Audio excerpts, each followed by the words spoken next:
កុំអាលអស់សង្ឃឹមនៅថ្ងៃខ្លះយើងមានអារម្មណ៍ថាហត់នឿយខ្លាំងបរាជ័យអស់កម្លាំងខ្លាំងស្មុគស្មាញខ្លាំងឯកាខ្លាំងហើយយើងមិនអាចរៀបរាប់នៅរឿងដែលកប់ទុកក្នុងចិត្តចេញមកបានប៉ុន្តែវាក៏មានថ្ងៃខ្លះទៀតដែលយើងមានអារម្មណ៍ល្អសើចញញឹម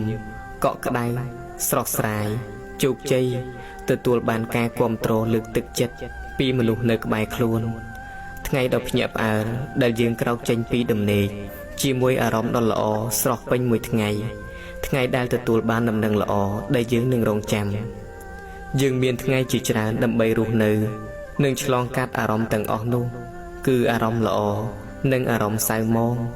យើងអាចតស៊ូរស់បានព្រោះយើងមានគោលដៅជីវិតមាននៅក្តីសង្ឃឹមក្នុងចិត្តការតស៊ូវាមិនមែនសុទ្ធតែជោគជ័យការរងចាំវាមិនមែនសុទ្ធតែទទួលបានលទ្ធផលល្អឡើយប៉ុន្តែ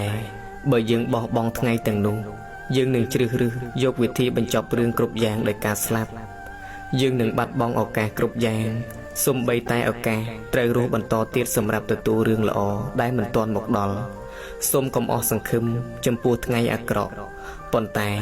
សូមញញឹមដើម្បីស្វាគមន៍ថ្ងៃដែលល្អនឹងមកដល់សម្រាប់យើង